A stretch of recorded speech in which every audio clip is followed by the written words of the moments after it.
हाँ तो students, motion in one dimension के न्यूमेरिकल के एपिसोड नंबर 2 में हम लोग कुछ और न्यूमेरिकल देखेंगे। तो इसमें 6 नंबर क्वेश्चन है कि एक व्यक्ति विराम से तथा एक समान त्वरण से चलना शुरू करता है। एक व्यक्ति विराम से चलना शुरू करता है, यानी u बराबर 0 मीटर पर सेकेंड, a बराबर a, समरूप एक समान त्वरण से चलना। एक व्यक्ति विराम से एक समान त्वरण से चलना शुरू करता है तथा 5 सेकेंड में 18 किलोमीटर प्रति घंटा का वेग प्राप्त कर लेता है एवं 5 सेकेंड के बाद वो अंतिम वेग कितना 18 किलोमीटर प्रति घंटा प्राप्त कर लिया। तो इस अवधि के दौरान औसत चाल एवं तय दूरी ज्ञात करें। तो इस अवधि के दौरान औसत चाल के लिए आपको दूरी निकालना पड़ेगा। तो from s equal to ut plus half at square, ठीक है। तो इससे आप a तो आपको पता नहीं है और s भी पता नहीं है, तो कौन सा फार्मूला, u पता है, t पता है और v पता है। तो from v equal to u plus at से, तो v कितना हुआ 18 का 5 हुआ, 18 किलोमीटर है, 5/18 से गुना कर दो, यानी v हो गया 18 गुने 5/18 मीटर पर सेकेंड, यानी 5 मीटर पर सेकेंड, ठीक है। तो u कितना हो गया 0 और a तो मालूम नहीं है और टाइम हो गया कितना का 5 का। तो 5 इजकल टू a गुने 5, यानी एक्सेलरेशन कितना का हो गया 5 मीटर पर सेकेंड स्क्वायर का एक्सेलरेशन आ गया। अब त्वरण आ गया, तो इससे आप s को जैसे मन करे निकालो। From s equal to ut plus half at square या v square equal to u square plus 2s, u 0 है और हाफ a तो 1 है और टाइम कितना है 5 का स्क्वायर। तो s बराबर 25/2 यानी 12.5 मीटर। वस्तु के द्वारा कुल कितना दूरी तय किया गया, तो 12.5 मीटर,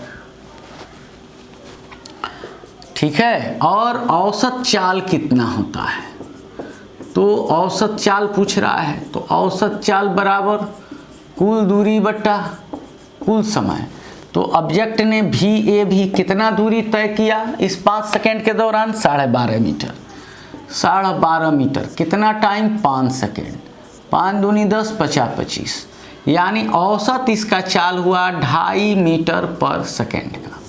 यह इसका क्या हुआ, एवरेज स्पीड हुआ, औसत चाल हुआ।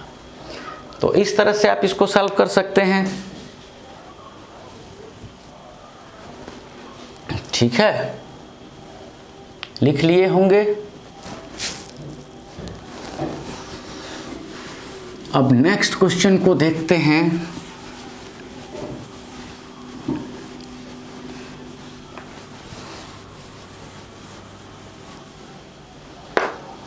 नेक्स्ट क्वेश्चन 7 नंबर क्या कह रहा है कि एक गेंद ऊर्ध्वाधर ऊपर की ओर 100 मीटर प्रति सेकेंड से फेंका जाता है।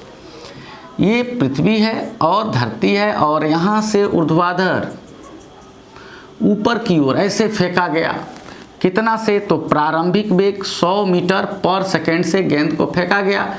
तो पक्का है कि गेंद अपने मैक्सिमम हाइट पर जाकर के रुक जाएगी, यानी इसका अंतिम वेग 0 होगा और जब वस्तु ऊपर जा रही होगी तो a बराबर -g काम करेगा।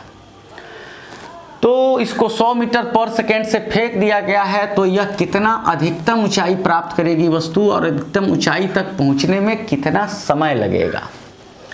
तो ये वर्टिकली अपवर्ड मोशन इसको कह सकते हैं, यानी ऊर्ध्वाधर ऊपर की ओर गति इसका नाम दे सकते हैं। ऊर्ध्वाधर ऊपर की ओर गति, इसमें क्या है, तो प्रारंभिक वेग आपका 100 मीटर पर सेकेंड है, उससे इसको थ्रो किया गया है, फेंका गया है।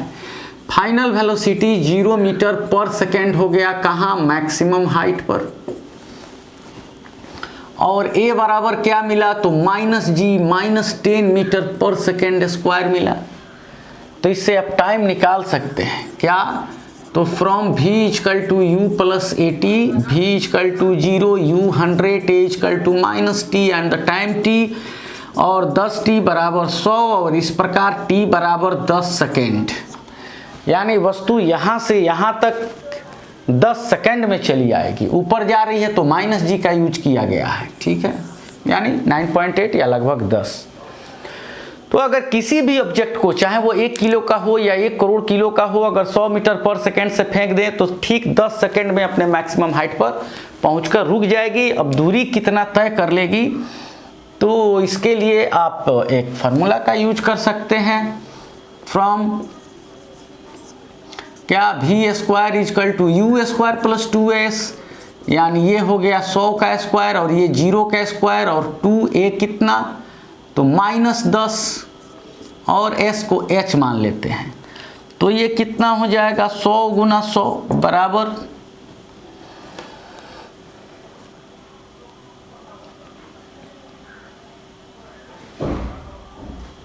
ये गड़बड़ कर दिए, चलो। v square equal to u square plus 2s, तो v क्या है, 0 का स्क्वायर, u है 100 का स्क्वायर, और 2a है -10, और s को h मान लेते हैं। तो ये 20h इधर आ जाएगा और ये हो जाएगा 100 गुना 100, तो 20 × 5 = 100, तो h बराबर 500 मीटर यानी आधा किलोमीटर। यानी किसी भी वस्तु को, चाहे वो एक छोटा सा ऑब्जेक्ट हो या बहुत बड़ा हो, अगर 100 मीटर पर सेकेंड से फेंक दें तो ठीक 10 सेकेंड में ऊपर जाकर रुक जाएगा और आधा किलोमीटर की ऊंचाई पर जाकर रुकेगा, ठीक है। तो इसको आप सॉल्व कर सकते हैं, नोट कर सकते हैं। टाइम कितना बचा है अभी, चलो तो इसको मिटा दें। ऊपर की ओर गति है तो a बराबर -g, बाकी सब वही काम होगा, फार्मूला वही है, दूरी को h मान लिए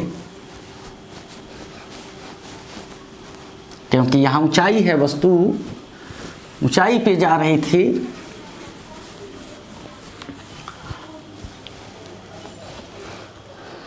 चलो अगले क्वेश्चन में कह रहा है कि एक एनसीसी परेड एक बेरी के पेड़ के नीचे 6 किलोमीटर प्रति घंटा से गुजर रहा है तथा 12.1 मीटर की ऊंचाई पर पेड़ पर बैठी चिड़िया किसी क्षण एक बेरी के फल को गिराती है, तो वह फल किस कैडेट को मिलेगा। तो हम मान लेते हैं कि ये जो है ये पेड़ है, क्या है ये पेड़ है, और इसकी ऊंचाई कितनी है, तो इसकी ऊंचाई है 12.1 मीटर, 12.1 मीटर ऊंचाई है इसकी। और यहाँ से अब एक फल को गिराएगी तो ये फल जो है वो 0 मीटर पर सेकेंड से गिरना शुरू करेगा और नीचे की ओर आएगा तो a बराबर +g से आएगा, और उसे दूरी कितना तय करना है, तो 12.1 मीटर। तो सबसे पहले देखेंगे कि अगर 12.1 मीटर की ऊंचाई पर कोई वस्तु है तो उसको यहाँ से 0 से छोड़ते हैं तो जमीन तक आने में कितना टाइम लगता है, पहले ये पता करते हैं। और उतना टाइम में कौन व्यक्ति उतना टाइम में यहाँ से यहाँ तक चला जाएगा, ठीक है। तो इसका नाम दे सकते हैं क्या, तो ऊर्ध्वाधर नीचे की ओर गति के लिए, नीचे की ओर गति के लिए u बराबर 0 मीटर पर सेकेंड, वस्तु जब नीचे आ रही है तो +g यानी +10 मीटर पर सेकेंड स्क्वायर का त्वरण है, और s बराबर 12.1 मीटर है, ठीक है। तो सबसे पहले हम लोग देखेंगे कि ऑब्जेक्ट को यहाँ से यहाँ तक आने में टाइम कितना लगेगा, तो कौन सा फार्मूला यूज कर लें, तो s = ut + ½ at² वाला फार्मूला यूज कर लिए।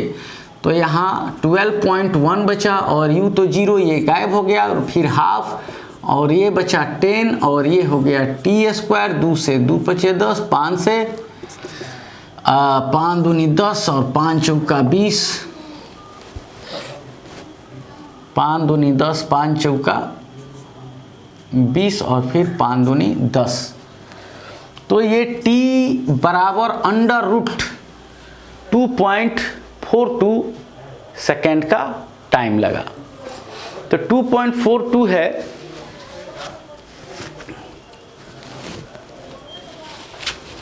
तो ये लगभग कितना हो जाएगा। अब ये आपको पता करना होगा कि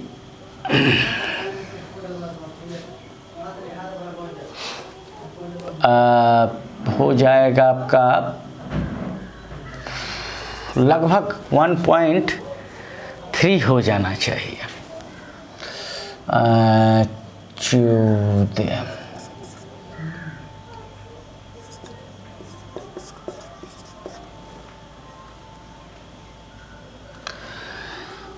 तो इसका लगभग हम मान लेते हैं 1.5 समथिंग, 1.5 और 4 मान लेते हैं। चलो इतना सेकेंड मान लेते हैं लगभग में।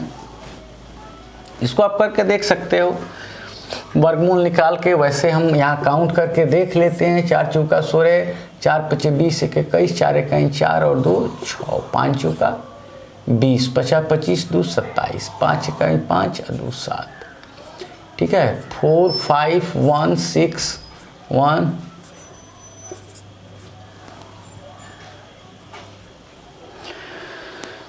तो लगभग इतना मान लेते हैं। 1.55 भी मान सकते हैं। तो अब क्या है, तो अब यहाँ फॉर हॉरिजेंटल मोशन, अब सैनिक तो इधर से जा रहा है 6 किलोमीटर पर घंटा से। तो चाल बराबर क्या हो गया, सबसे पहले चाल है 6 किलोमीटर प्रति घंटा, यानी 6 गुने 5/18 यानी 5/3 मीटर पर सेकेंड। ठीक है, तो चाल बराबर कितना होता है, तो चाल बराबर दूरी बट्टा समय, तो दूरी बराबर चाल गुना समय।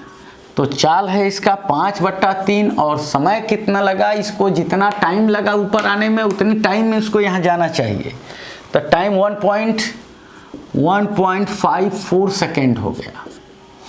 ठीक है, तो ये कितना हो गया, 5 चौका 20 और 5 25 2 27 और 5 इकाई 5 2 7, 2 अंक के बाद दशमलव 3 से फिर 3 दूनी 6 और 3 पचे 15 और 3 छक 18, 3 सत्ते 21 मान सकते हैं मान लो। तो 2.57 मीटर दूरी पर जो ऑब्जेक्ट है वो यहाँ पहुँचेगा। यानी ये जो कैडेट है यहाँ पर जो आ रहा है इधर 6 किलोमीटर प्रति घंटा से, तो जो ठीक पेड़ से 2.57 मीटर पहले होगा उसी को ये बेरी का फल मिलेगा, क्योंकि ये ऐसे चलेगा आगे की ओर और बेरी का फल ऐसे आएगा, ऐसे, और दोनों एक ही जगह। यानी ये आगे 6 किलोमीटर प्रति घंटा से, ये 0 से 10 के एक्सेलेरेशन से आ रहा है, दोनों आकर यहाँ एक साथ मिलेंगे। ठीक है, तो इसमें इस टाइप के क्वेश्चन में आपको सिर्फ पता करना है कि यहाँ से यहाँ तक आने में कितना टाइम लगा, और फिर उसको इससे आपको कंपैरिजन करना है। फिर अगले एपिसोड में हम लोग कुछ और क्वेश्चन देखेंगे।